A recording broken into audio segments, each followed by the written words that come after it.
I tend to be a person who starts drug user groups. So I was going to just briefly outline that and say, I moved to Vancouver with 3 little kids. I was on welfare. I lived in a housing co-op that happened to be next to a fire hall, and it was sirens, sirens, sirens. We had a huge peak in overdoses and a massive outbreak of HIV. And my mother had always taught me that if you want to do anything in the community, go to the people who are most affected by it and you start organizing them directly. So it wasn't really my fault that I'm a drug user organizer. And then, so we did that from about 1993. And Vandu was formed and funded, but it wasn't initially very funded. So I found that my method of organizing, which was again an imitation of my mother, I didn't know I was going to do mother worship on here, but so when I meet the drug users, I would invite them over to the housing co-op, and I had this 3-bedroom, you know, you could roller skate through they're big units. They were built in the 80s. I don't know, you construction people know. They build tiny places now. And so I would have them over and, you know, make tea or whatever. And it very gradually started to realize that they were street drug users and they had never been invited into anybody's home who had little children. Like this kind of, oh yes, we're going to start a nonprofit society, or, you know, this kind of methodology. So I think that is a startling thing. And it creates that kind of, there's no funding involved, there were no government grants at that point. And of course, you do try to get those kind of things. So that was the sort of spirit at which I approached my work. So you don't really need funding. It's nice to have a living room to do it in. But I felt like I was the welfare queen in the sense that the single people on welfare got very, very tiny checks. And my check looked huge compared to theirs. Plus, I'm in subsidized housing, so I wasn't having to spend every single dime on rent, which you would now, for sure. They do not. The welfare rates are so low, they should be charged with a crime. And it would really be worth at least saying, okay, well, let's just, if we don't want to do a big giveaway because that upsets people, fine, let's just go back to what proportionally you would get in the 70s now for welfare. And it's a substantial thing because you have not kept up anywhere close to inflation, which I guess I don't need to remind people in this room. So I said, I have a hypothesis now, after 30 years of doing this, that if a community does not have a drug user group, they're not going to get shit. And they might get shit, but they're not going to keep it. So that's my, it won't be sustained. So the advantages of a drug user group is that they persist always, and they take little or no funding, because I've done it with no funding on welfare, just using my, like I'm a crazy cheap person, but I always figure if I can't have a meeting and have 30 people in the room and give each one of them $5 and I'm on welfare, come on, Ann, you can get that money off somebody. You know, it's just not a lot of money. And if you can get the room rental for free, so it's about churches and libraries, and mostly not churches, but I'm so glad that something good's happening in a church. So the other one is that they have the higher moral ground. Right now, you look at the data and you say, hi, I'm a drug user. We've got a drug user union and we're demanding that we are citizens of this country. We have been identified as a group of people who have a disability. We have an illness. We're not getting medical treatment and they're really, really wanting to put us in jail. There is nobody that you will meet that doesn't say that's the higher moral ground. What are they going to defend? Arresting people who are sick? Are they going to defend not giving proper citizenship to people who are born in Canada? Ironically, many of them had their land stolen, you know, I mean, they're really, really from Canada. So anyway, so I think the higher moral ground's good, and then drug user groups are inherently political, because anything you go to do, you run up against politics. So if you're acting as a group of volunteers, then what do? You go to city council. That's what citizens do. And you say, or you go to the police board and you say the cops are beating our people up, or these arrests aren't making any sense, and the police are arresting people just so they can get overtime hours, and we're encouraging the worst kind of policing with the kind of policies we have, and you need to look at that. You know, all of the things that you go to do are inherently political, and you're not like service providers, which are service provision is extremely costly. To run a not even 12-hour-a-day outdoor smoke tent is $1 million per year, because I wrote the proposals for them and then got denied them, just saying, if you've read them. It's BC bids process, and it's not their fault that it costs that much, because they always say this much staffing, these wages, blah, blah, blah. So, but it is important that the public really understand how much things cost, and it puts service providers in a whole different category, because they can't really piss off people and lose their funding, because they've got people that are employed by them who have mortgages to pay and children, and they should be respected as service providers. But a drug user group, that's a whole different beast, just saying. So they're inherently political, you know, whatever it is. Right now we're fighting hospital stuff, and the doctors, oh my God, who knew? The Doctors for Safer Drug Policy just showed up. So the disadvantage of drug user groups is that we fight like hell, and people who use drugs who are seen as criminals or bad guys or amoral or weak and blah, blah, blah, you know the shit stuff. Then they become heroic community volunteers, and they put up a tent, and they persist there, and they're willing to get arrested. That's like, anyway, they don't always get arrested, and we can't always get in court. But Dolph's a good example. Everyone keep your eyes on Dolph for this court case coming up. It's going to be very, very important. So I've run like 9 tents over many, many periods. I could never get arrested. I'm just saying, not that I was so eager when my kids were little to get arrested, but I'm just saying they don't want the case to go to court because they know we're going to win in court. And if not, how could we not win in court? We have the higher moral ground. Oh, yeah. You're just going to leave people to die in an alley. So anyway, that's been, okay. Then the disadvantage is that when we do this, we demand that public health adopt these as public health policies, fund NGOs, which are never the user groups, and then they implement harm reduction, and now that person has become a client who doesn't obey the rules. The same person who was in that tent heroically designing, meeting every day, doing it for free, you know what I mean? So this is an interesting phenomena that we face. So that's a disadvantage of the user group phenomena, and I think we need to look at that, just saying. And then the other comparison that I like to make, because there's a lot of recovery stuff here, and I've been to 1,000 I wasn't the alcoholic, but I was married to one for many years, and I went to thousands of AA meetings, open ones, you know, the ones you're allowed to go to. And then, but what occurs to me is that these movements both evolved from people being criminals. Now, if you were an alcoholic in the United States during Prohibition, you were a criminal. Especially if you were poor, you were definitely arrested. And if you were poor and black, you were definitely arrested. You know, there was all this dealing and gangsters. You know, it was a tremendously criminalized movement. So even being a drinker wasn't just that you were an immoral, weak person who had no, you know, willpower. You were actually a criminal. And they had criminal records. I mean, it just occurred to me one day. And then I realized that both movements, to the drug user group movement and the recovery movement or 12-step or whatever, they had to buck a system. My understanding that the treatment for alcoholism was that you had to go to this sanitarium for, crazy people or whatever they called them, sort of a madhouse model, and then they would force you to drink every day.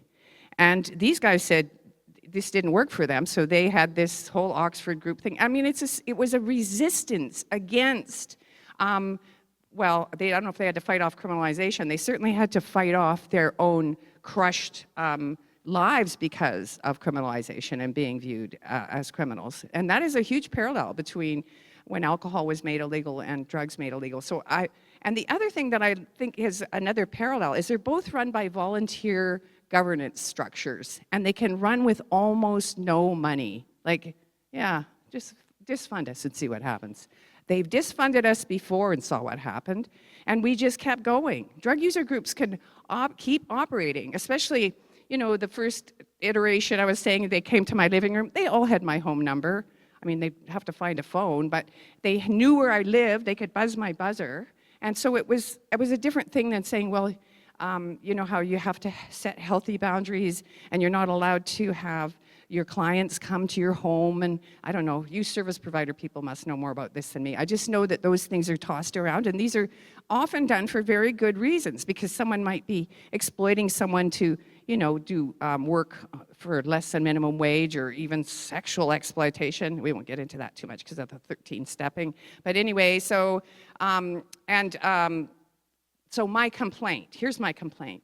They keep saying that recovery's over here and drug user groups are encouraging drug use. And when I get mad enough with the recovery people, it was Giuseppe. Does everyone know who this guy is? Anyway, I said, look, I'm a mother on welfare. I put up a tent in the downtown east side. We said this is a smoke tent and an injection site because fentanyl hit in 2016, and that's what we did. Why don't you come and put a tent in the alley right there and put recovery on it? And it was all, well, I'm not going to give up my recovery. I might get triggered. I'm going, or, oh, I've got children. I said, I've got children. Like, I'm the worst. I could be the worst mother in the world. I've missed a lot of birthdays, just saying. But anyway, the other thing is that because we also need this relationship. If I don't want people to relapse, oh my God, I'm a terrible drug user. I've never succeeded at using drugs. I'm not encouraging people to use drugs. I know the cost. It's absolutely startling to someone who's never really been up close with a drug user or an alcoholic or whatever, someone who's got substance use disorder, to just see how much of their life they will give away for that being high. That is the most valuable thing.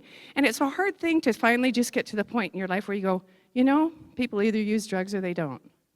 And you have no emotion either way, which is still challenging to me sometimes. But most of the time I go, oh yeah, they either use drugs or they don't. And you need to be that detached, or you're secretly working in the background and setting yourself up for disappointment or kind of a subtle cruelty towards that person because they've disappointed you. But I think that within the recovery movement, people can become extremely ashamed that they're relapsing. And what I want to say to them is, here's my card for a safe relapse, call Ann. And then I would take them to a drug user group and say, for God's sake, don't buy dope from someone you don't know, and don't use it alone, which is exactly what you will do if you're trying to hide the fact that you had a relapse. The good old days of nice private little relapses, except for alcoholics who can do it, is over. They will find you dead. And so this is this, and I think that people, the recovery movement's losing as many people as we're losing in the drug user group movement, which is sort of human rights for drug users and ending the prohibition against these drugs, which not everyone necessarily is going to agree on. So I think, and I do think that's the goal, we tinker with these molecules. They're going to keep making some new, deadly, worse molecule, and then they're going to make another worse, deadly molecule. And if you haven't been following this is what's going on. And at some point, it's like alchemy. It's like those fairy tales where they take the straw and he spins it into gold. You can just take a bunch of molecules and make a ton of money. And so I finally did some math the other day. So this is my math. 99 pounds, 42 kilograms of drugs that could kill you are sold every single day on the streets of British Columbia, just British Columbia. That's $1.6 billion market per year, and that's this huge underestimate. So I want people to argue with me because I don't want to get caught by some right-wing asshole who tells me I did my math wrong. 225,000 people spend $20 per day on dope. We know crystal meth's cheap, or I think it is. I don't buy it, but I'm just, it's my sense. And other drugs can be much more expensive. But if you do that, who spends $20 a day on drugs? Tons of people spend way more. And in that, I'm including the recreational, the 100,000 and the 125,000 non-recreational, maybe daily dependent. So I think it's a huge underestimate. But that's what we need to keep telling the public. So as you're worried about these, I don't know, dillies or whatever the hell's flying around out there, and honestly, do they not know that Pill Corner's been called Pill Corner for 25 years? Everyone's bought and sold pills long before something called Safe Supply, which is evidently killing people. And I don't know, the political narrative on this is absolutely bonkers. So anyway, here's my dream. They didn't ask me to do this, but I heard them having their dream. So make me queen bitch of the world. I'll tell you, I want a coalition of people who keep moving forward with good in the good political times. So when we get the OPSs that they actually open, and we're like pushy. They announced OPSs. When they said they were going to do involuntary treatment, you know what I said? They'll never do it. They never did OPSs when they announced them. Like, are you kidding me? Coquitlam, no OPS. I don't know, name Burnaby. I don't even know if Burnaby has one or not. I hate to be wrong too much, especially in public. But, you know, there's tons and tons and tons of places. The reason there's an OPS in Nanaimo, and they're here, raise your hands, Nanaimo people. This is the Nanaimo Area Network of Drug Users. Nanaimo is a death zone. We get very little. We have a tiny amount of funding. We meet at the library. But for the most part, these guys heroically took over. We rented a car lot with a little office, and I said, it's the only place I can find it was really cheap, and I just figured we'd have an office.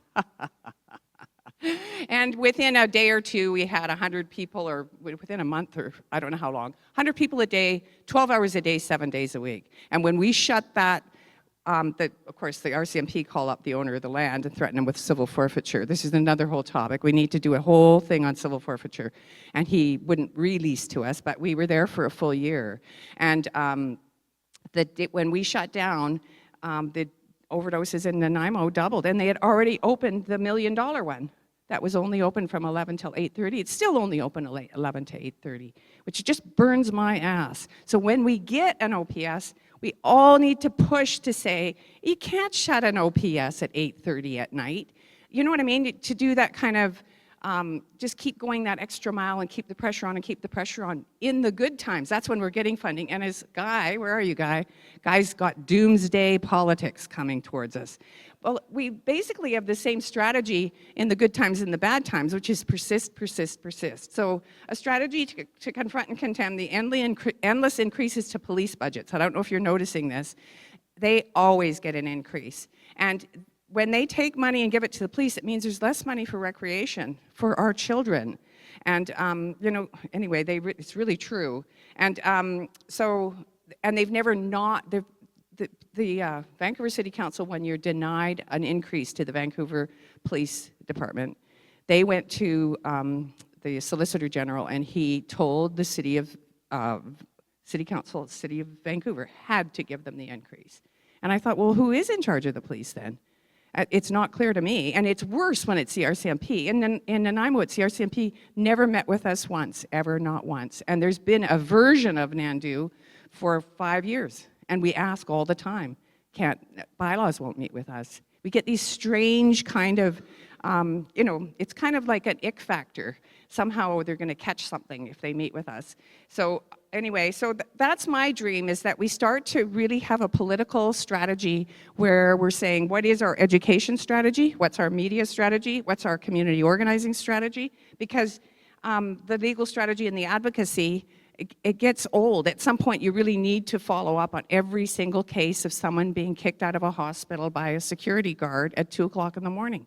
That's never a good idea. I don't know who invented this idea. And if they get a complaint every single time, you'll see changes. And that's what persistence is. That's the little user group that could. We just keep going and going and going. So anyway, the bigger picture is also, as part of this strategy, that the public knows where their money's going. Their money is being squandered now. If you even look at the Canadian, it's Health Canada money. It's the strategic plan for drugs, or whatever, the strategic plan for drugs federally. I've got the letters wrong. But most of that money went to enforcement. I was just shocked. 8% went to harm reduction. And then we have to listen to this prattle about harm reduction's overfunded and they're encouraging drug use. Meanwhile, the money really has gone to police, and that's Health Canada. That's not even the police budget, which is a whole other thing.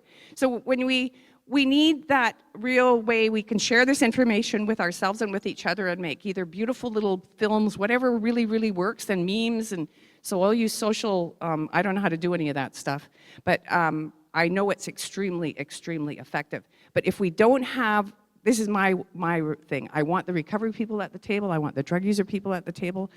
We'll put up with the service providers as long as they behave. And you know, because you don't want a group of people there saying, don't do that because we might lose our funding. We have to dream big and be bold and have that strategy not interfered with by the consideration about whether you're going to lose funding. Because I don't know if you've noticed, we can suck up all we like and we'll still lose funding. Some things that we can't control, we need to sort of just say, oh, we're beyond constantly reacting to and putting out small fires, and we've got a bigger plan because we need to get these drugs regulated. They will not stop poisoning. as far as I can tell. I've been at it a long, long time, and I think people who don't believe that yet, that should be part of our education strategy. People should be able to say, oh no, I don't think that's right. And we should be able to go back to heroin, go back to cocaine, and say, you know, if given the choice, what would you do? And we don't know what people would do because they just basically take whatever drugs they can buy on the street. And that's the real hell of it. The 100 pounds a day, $42 million a day, $1.6 billion a year, and that's what the public needs to know is completely unworkable, and those people don't get arrested. It's huge crystal meth lab. Did you notice there was no criminal charges? None. Not one that I've heard of anyway. And the same thing with the big fentanyl lab in near Kamloops, and then there's a fentanyl lab in northern Alberta. You know, these are massively large. I kept saying, how much is 5 tons of crystal meth? Would it fill like this? Like, how big is that? You know what I mean? This is where we need to really capture the imagination and understanding of the public to see what they're up against. Thank you very much. This is a lovely thing to bring people together, and this is part of the solution.